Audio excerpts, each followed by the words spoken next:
Hello everyone. तो आज हम इस वीडियो के द्वारा सीबीएसई बोर्ड का हिंदी जो कि क्लास 10th का है, इसके कृतिका भाग 2 के चैप्टर 3 को पढ़ने वाले हैं, जिसका नाम है साना साना हाथ जोड़ी, जिसे लिखा है मधु कांकरिया ने। ये इस चैप्टर का पार्ट 1 है, जिसमें हम इस चैप्टर के कुछ हिस्सों को पढ़ेंगे। ये चैप्टर में बताया क्या गया है कि इसकी जो लेखिका है मधु कांकरिया, इन्होंने अपनी यात्रा यानी गैंगटॉक से लेकर जो हिमालय तक की यात्रा इन्होंने की है, इसके बारे में बताया है कि इसका जो प्राकृतिक दृश्य है वो कितना सुंदर है। इसके बारे में इन्होंने इस चैप्टर में वर्णन किया गया है। यहाँ के जो लोग होते हैं, यहाँ की जो महिलाएं होती हैं, पुरुष होते हैं, वे कैसे कैसे अलग अलग सिचुएशन में रहते हैं, अलग अलग परिस्थितियों में रहते हैं और किस प्रकार से ऐसे परिस्थिति में यानी विषम परिस्थिति में संघर्ष करते हैं। तो इसके बारे में उन्होंने हमें बताया है। तो आइए इसे हम स्टार्ट करते हैं। साना साना हाथ जोड़ी, जिसे लिखा है मधु कांकरिया ने। मैंने हैरान होकर देखा, यानी मधु कांकरिया जी अपने लिए लिख रही हैं। आसमान जैसे उल्टा पड़ा था और सारे तारे बिखर कर नीचे टिमटिमा रहे थे। दूर ढलान देती लेती तराई पर सितारों के गुच्छे रोशनियों की एक झालर सी बना रहे थे। क्या था वह रात में जगमगाता गैंगटॉक शहर था। अब ये, जैसा कि मैंने बताया, गैंगटॉक गए थे, तो गैंगटॉक गई थी, वहाँ का ये सारा दृश्य बता रही हैं कि वो कितना सुंदर लग रहा था।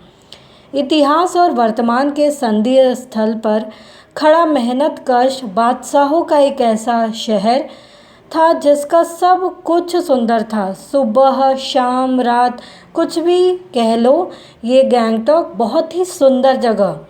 और वह रहस्यमयी सितारों भरी रात मुझ में सम्मोहन जगा रही थी, मतलब मोहित कर रही थी। वो जो रात थी वो कुछ इस कदर की उन जादू भरे क्षणों में मेरा सब कुछ स्थगित था, अर्थहीन था। मैं, मेरी चेतना, मेरा आसपास, यानी वो इतने ज़्यादा खो गई थी उस वातावरण में कि उन्हें और कुछ नहीं दिखाई दे रहा था। मेरे भीतर बाहर सिर्फ शून्य था और अतीन्द्रियता में डूबी रोशनी की वह जादुई झालर।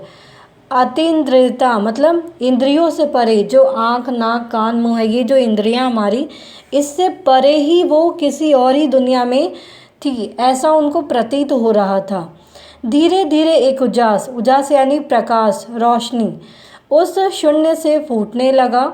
एक प्रार्थना होठों को छूने लगी।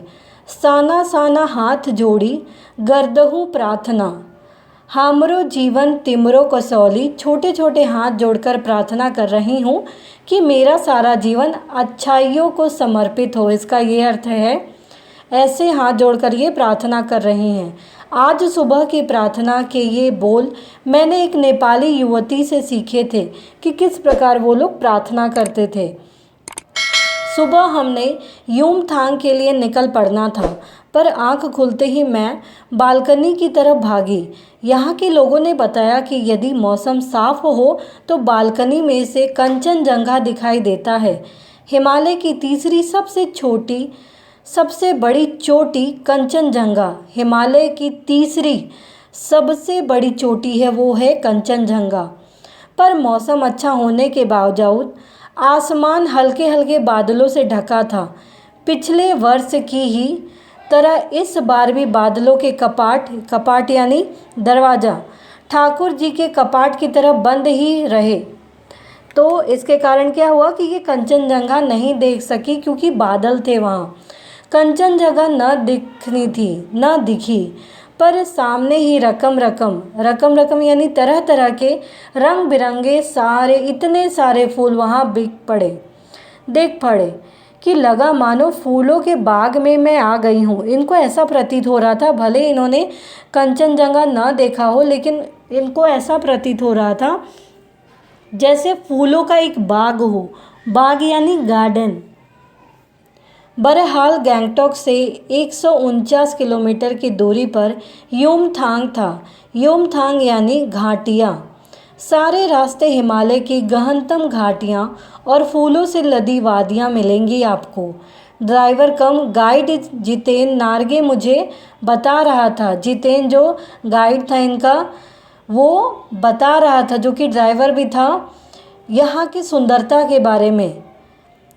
क्या वहाँ बर्फ़ मिलेगी? मैं बचकाने उत्साह में पूछने लगे। अब ये गाइड से पूछने लगे जितेन से कि क्या मुझे वहाँ बर्फ़ मिलेगी? तो उसने कहा चलिए तो। जगह जगह गदराए पाइन और धूपी के खूबसूरत नुकीले पेड़ों का जायजा लेते हुए हम पहाड़ी रास्तों पर आगे बढ़ने लगे। अब पूरे रास्ते के बारे में बता रहे कि किस तरीके के नुकीले पेड़ थे, खूबसूरत वादियाँ थीं। इस तरीके के रास्ते में ये आगे बढ़ने लगे। एक जगह दिखाई दी, एक कतार में, एक लाइन में लगी सफ़ेद सफ़ेद बौद्ध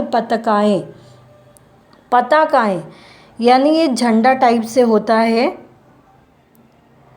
किसी ध्वज की तरह लहराती, शांति और अहिंसा के प्रतीक ये पताकाएँ, जिन पर मंत्र लिखे हुए थे।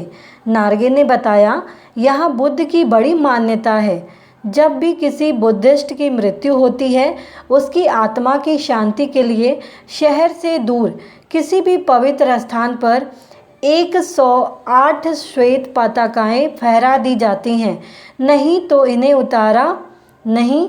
अब यहाँ पे क्या कहा गया है कि ये जो पताकाएँ हैं, जो झंडा टाइप से छोटे छोटे होते हैं, उनको लगाया गया है। तो क्यों है? ये शांति अहिंसा का प्रतीक है। ये जो ध्वज है, ये शांति और अहिंसा का प्रतीक है। यहाँ वहाँ के जितेन ने बताया कि बुद्ध की बड़ी मान्यता है यहाँ पे। जो बुद्धिस्ट की, मान लो किसी की मृत्यु हो जाती है, तो उसकी आत्मा की शांति के लिए शहर में दूर किसी पवित्र स्थान पर 108 ऐसे ही श्वेत पताकाएँ वहाँ पे फहराई जाती हैं, नहीं इन्हें उतारा नहीं जाता। ये धीरे धीरे अपने आप ही नष्ट हो जाती हैं, उसको उतारा कभी नहीं जाता, वो अपने आप ही नष्ट हो जाती हैं।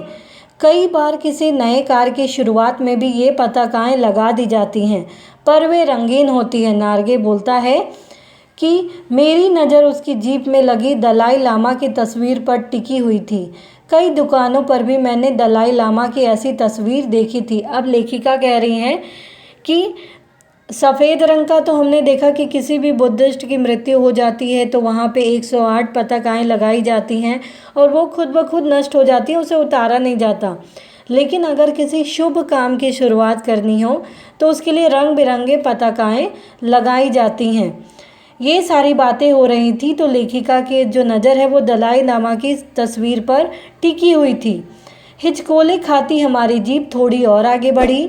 अपनी लुभावनी हंसी बिखेरते हुए जितेन बताने लगा, इस जगह का नाम है कवि लॉन्ग स्टॉक। यहाँ गाइड फिल्म की शूटिंग हुई थी।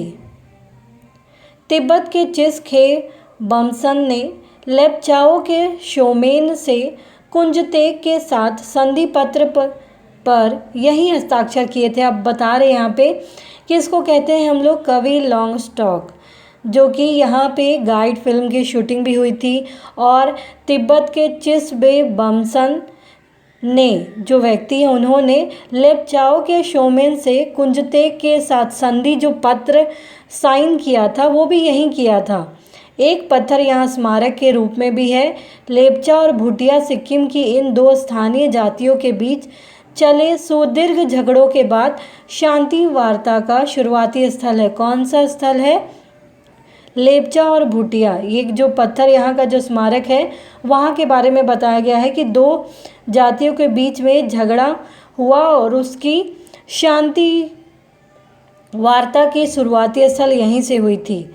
उन्हीं रास्तों पर मैंने देखा एक कुटिया के भीतर घूमता चक्र। यह क्या? नार्गे कहने लगा, मैडम, यह धर्म चक्र है, प्रेयर व्हील। इसको घुमाने से सारे पाप धुल जाते हैं। क्या?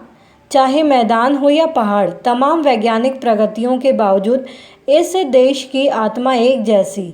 लोगों की आस्थाएं, विश्वास, अंधविश्वास, पाप पुण्य की अवधारणाएं और कल्पनाएं एक जैसी। यहाँ पे बताया गया है कि किस प्रकार से ये जो प्रेयर व्हील है इसको घुमाते हैं तो हमारे सारे पाप धुल जाते हैं, ऐसा कहना है नार्गे का। यहाँ के लोग, यहाँ के मैदान हो, चाहे पहाड़ हो, वैज्ञानिक प्रगति हो, इस देश की आत्मा एक जैसी है, लोगों की आस्थाएं एक जैसी है, विश्वास एक जैसा है, अंधविश्वास, पाप पुण्य की जो धारणाएं हैं, उनकी जो कल्पनाएं हैं, सब एक जैसी हैं।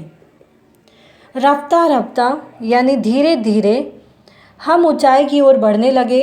बाजार, लोग और बस्तियां पीछे छूटने लगे। अब परिदृश्य से चलते चलते अब इन्होंने क्या देखा? स्वेटर बुनती नेपाली युवता दिखी और भारी भरकम कार्टून ढोते बौने से दिखते बहादुर नेपाली ओझल हो रहे थे। ओझल यानी दूर हो रहे थे, उनसे दृष्टि से दूर हो रहे थे। अब नीचे देखने पर घाटियों में ताश के घरों की तरह पेड़ पौधे के बीच छोटे छोटे घर दिखाई दे रहे थे। ऊंचाई से हिमालय भी अब छोटी छोटी पहाड़ियों के रूप में नहीं, वरन अपने विराट रूप एवं वैभव के साथ सामने आने वाला था। मतलब विराट रूप बहुत बड़ा, क्योंकि वो उसके नज़दीक जा रहे थे। न जाने कितने दर्शकों, यात्रियों और तीर्थाटनियों का काम में हिमालय, सुंदर हिमालय, पल पल परिवर्तित हिमालय। और देखते देखते रास्ते वीरान हुए, संकरे हुए और जलेबी की तरह घुमावदार होने लगे। ये पूरे रास्ते के बारे में बता रहे हैं कि किस प्रकार से चट्टान जो है, पहाड़ियाँ जो हैं वो विराट लगने लगी। ये जो तीर्थाटन है, यात्री है, ये सब बहुत सुंदर लग रहे थे। धीरे धीरे जो बाजार है, लोग हैं, बस्तियाँ हैं, ये दूर होती जा रही थी और घुमावदार रास्ते थे। घाटियाँ जो थी वो गहरी थी, पाताल नापने लगी, इतनी नीचे तक गहराई थी घाटियों की। वादियाँ चौड़ी होने लगीं, बीच बीच में करिश्मे की तरह रंग बिरंगे फूल शिद्दत से मुस्कुराने लगे। बहुत ही सुंदर तरीके से, प्रबलता से मुस्कुराने लगे। शिद्दत यानी प्रबलता। उन भीमकाय पर्वतों के बीच और घाटियों के ऊपर बने संकरे कच्चे पक्के रास्तों से गुजरते यूं लग रहा था जैसे हम किसी सघन हरियाली वाली गुफा के बीच हिचकोले खाते निकल रहे हैं। ये पूरा दृश्य ऐसा लग रहा था कि हम किसी कच्चे पक्के रास्ते से गुजर रहे हैं और बीच में हरियाली ही हरियाली है और हिचकोले खाते हुए ये लोग आगे बढ़ रहे हैं। ये पूरा दृश्य है गैंगटॉक के जगह का। इस बिखरी असीम सुंदरता का मन पर यह प्रभाव पड़ा कि सभी सैलानी झूम झूम कर गाने लगे, सुहाना सफ़र और ये मौसम हंसी। पर मैं मौन थी, यानी जो लेखिका थी मधु कांकरिया, वो मौन थी, किसी ऋषि की तरह शांत थी। मैं चाहती थी कि इस सारे परिदृश्य को भीतर भर लूँ। मतलब ये इतना सुंदर था कि इनका ये मन हुआ कि इसे मैं अपने अंदर समा लूँ। पर मेरे भीतर कुछ बूंद बूंद पिघलने लगा था। जीप की खिड़की से मुंडकी निकाल निकाल कर, यानी सर निकाल निकाल कर, कभी आसमान को छूते पर्वतों के शिखर देखती तो कभी ऊपर से दूध की धार की तरह झरझर गिरते जलप्रपातों को। अब ये बाहर खिड़की से, जो दरवाज़ा है उसकी खिड़की से बाहर निकाल निकाल कर अपने सर को कभी उनके पर्वतों को देखती, कभी आसमान को देखती, तो कभी नीचे चिकने चिकने गुलाबी पत्थरों के बीच इठला इठला कर बहती जो नदियां हैं, चांदी की तरह कौंध मारती बनी ठनी तिस्ता नदी को देखती। सिलीगुड़ी से ही हमारे साथ थी यह तिस्ता नदी। मतलब ये इतनी लंबी थी, पर यहाँ उसका सौंदर्य पराकाष्ठा पर था। पराकाष्ठा मतलब और ज़्यादा सुंदर, चरम सीमा।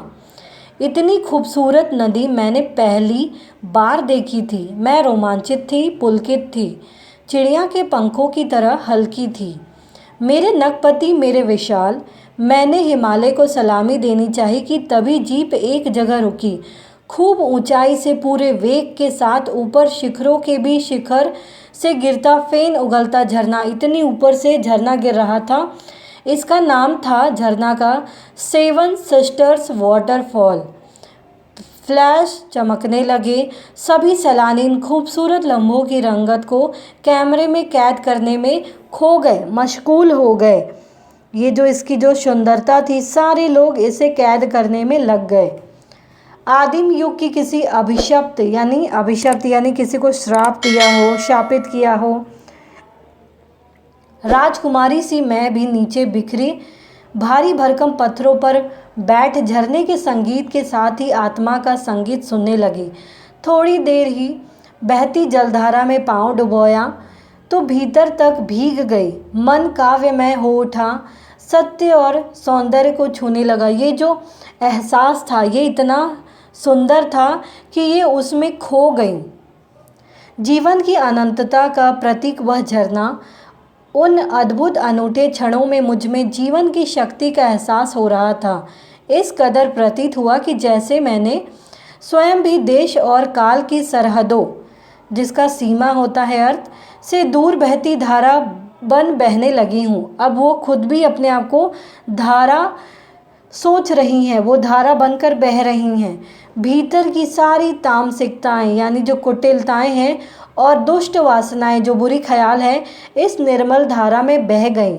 मन हुआ कि अनंत समय तक ऐसे ही बहती रहूं, सुनती रहूं इस झरने की पुकार को। पर जितेन मुझे ठेलने लगा, आगे इससे भी सुंदर नज़ारे मिलेंगे, आप यहाँ से चलो। अनमनी सी में बैठी थोड़ी देर बाद ही फिर वही नज़ारे आंखों और आत्मा को सुख देने लगे। कहीं चटक हरे रंग का मोटा कालीन ओढ़े तो कहीं हल्का पीलापन लिए तो कहीं पलस्तर उखड़ी दीवार की तरह पथरीला, और देखते ही देखते परिदृश्य से सब छूमंतर। क्यों छूमंतर हो गया? क्योंकि ये उस दृश्य से दूर जाती हुई नजर आई। वो दूर जा रही थी वहाँ से, जैसे किसी ने जादू की छड़ी घुमा दी हो। सब पर बादलों की एक मोटी चादर, सब कुछ बादलमय लग रहा था। चित्र लिखित सी मैं माया और छाया के अनूठे खेल को भर भर आंखों देखती जा रही थी।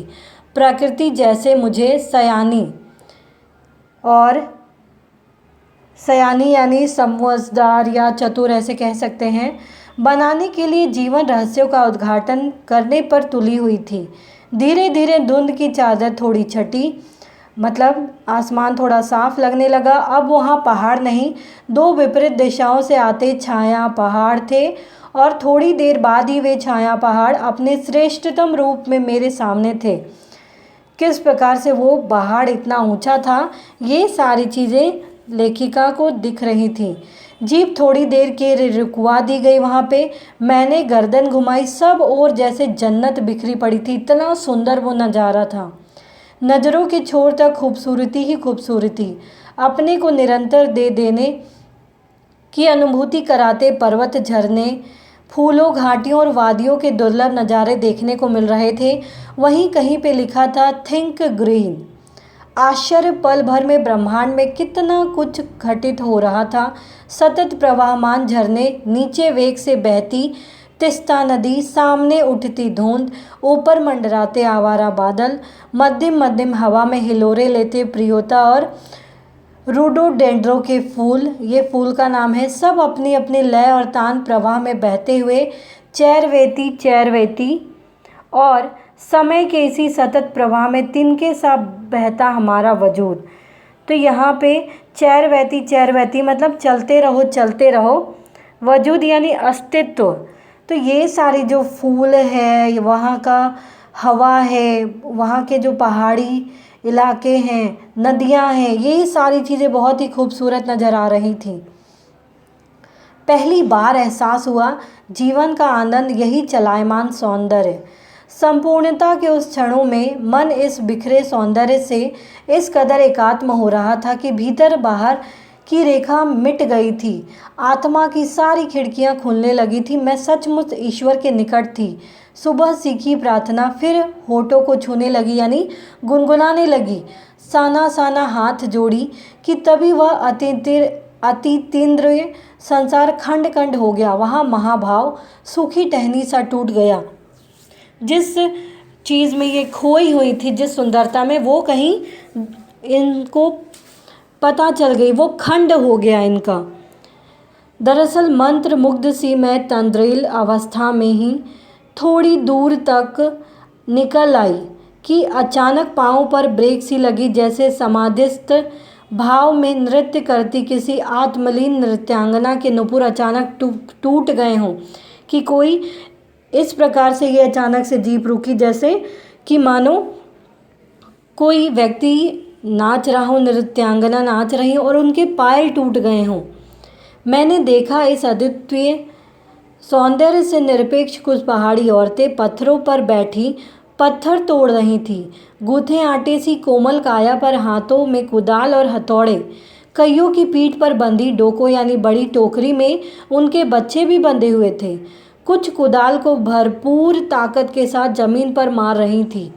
इतने स्वर्गीय सौंदर्य, नदी, फूलों, वादियों और झरनों के बीच भूख, मौत, दैन्य और जिंदा रहने की यह जंग, मातृत्व और श्रम साधना साथ साथ। वहीं पर खड़े BRO यानी बोर्ड रोड ऑर्गेनाइजेशन के एक कर्मचारी से पूछा मैंने, यह क्या हो रहा है? यहाँ इन्होंने बताया कि ये जो स्त्रियां हैं, कोमल हाथ है जिनके, इतने सुंदर हैं, ये सारी यहाँ कुदाल लेकर क्या कर रही हैं? यहाँ की जो सौंदर्य है, नदी है, फूल है, वादियाँ, झरने हैं, इनके बीच में ये भूख, मौत, दैन्य, ये सब की जिंदा, ऐसे जगह जहाँ बहुत ही कम लोग रहा करते हैं, ऐसी जगह रहने की जो जंग है, ये सारी चीज़ें बहुत कठिन होती है। तो मैंने एक कर्मचारी से पूछा, यह क्या हो रहा है? उसने चूहलबाजी के अंदाज में बताया, जिन रास्तों में गुजरते हुए आप हिम शिखरों से टक्कर लेने जा रही हैं, उन्हीं रास्तों को ये पहाड़ी ने चौड़ा बना रही हैं, मतलब रास्ता चौड़ा कर रही हैं। बड़ा खतरनाक कार्य होगा। मेरे मुंह से अकस्मात निकला, मतलब अचानक से निकला। वह संजीदा हो गए, एक संट हो गए। वो कहने लगे, आश्चर्यचकित हो गए, स्थिर हो गए। कहने लगा, पिछले महीने तो एक की जान भी चली गई थी। बड़ा दुस्साध्य कार्य है पहाड़ों का पर रास्ता बनाना। पहले डायनामाइट से चट्टानों को उड़ा दिया जाता था, फिर बड़े बड़े पत्थरों को तोड़ मोड़ कर एक आकार के छोटे छोटे पत्थरों में बदला जाता था, फिर बड़े से जाले में उन्हें लंबी पट्टी की तरह बिठाकर कटे रास्तों पर बाड़े की तरह लगाया जाता था। जरा सी चूक और सीधा पाताल प्रवेश, यानी मृत्यु हो जाती, गहराई में, खाई में गिर जाते ये लोग। और तभी मुझे ध्यान आया, इन्हीं रास्तों पर एक जगह सिक्किम सरकार का बोर्ड लगा था, जिस पर बड़े बड़े अक्षरों में लिखा था, ever wondered who defied death to build this roads. आप ताजुब करेंगे कि इन रास्तों को बनाने में लोगों ने मौत को झुटलाया है, लोगों की मौत तक हो गई है। एकाएक मेरा मानसिक चैनल बदला, मन पीछे घूम गया। इसी प्रकार एक बार पलामू और गुमला के जंगलों में देखा था।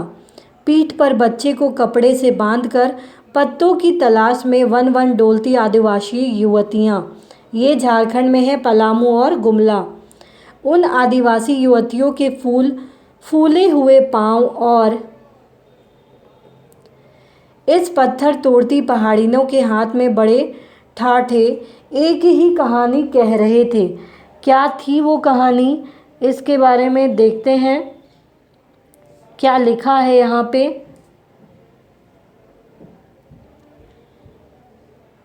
कि आम जिंदगियों की कहानी हर जगह एक सी है। सारी मलाई एक तरफ, सारे आंसू एक तरफ, यातना वंचना एक तरफ, दुख तकलीफें एक तरफ, खुशी एक तरफ। और तभी मेरी सहयात्री मणि और जितेन मुझे खोजते खोजते वहाँ आ गए थे। मुझे गमगीन देखते जितेन कहने लगा, मतलब दुखी होते हुए, मैडम ये मेरे देश की आम जनता है, इन्हें तो आप कहीं भी देख लेंगे। आप इन्हें नहीं, पहाड़ों की सुंदरता को देखिए, जिसके लिए आप इतने पैसे खर्च करके यहाँ आई हैं। ये देश की आम जनता ही नहीं, जीवन का प्रति संतुलन भी है। ये वेस्ट एट रिपेयरिंग है, अर्थात कहने का मतलब है कम लेना और ज़्यादा देना। कितना कम लेकर ये समाज को कितना अधिक वापस लौटा देती हैं। मन ही मन सोचा मैंने। हम वापस जीप की ओर मुड़ने लगे, तभी मैंने देखा वे श्रम सुंदरियाँ किसी बात पर इस कदर खिलखिला कर हंस पड़ी थी कि जीवन लहरा उठा था और वह सारा खंडहर ताजमहल बन गया था। यहाँ की जो स्त्रियाँ हैं, कहने का तात्पर्य है कि कितना मेहनत करती हैं और इसके बदले इनको पैसे कितने कम मिलते हैं। तो ये सारी चीज़ें लेखिका ने अनुभव किया। तो यहाँ तक की स्टोरी उम्मीद है आपको समझ में आई होगी कि किस प्रकार मधु कांकरिया जी अपने यात्रा वृतांत को यहाँ हमें कह रही हैं।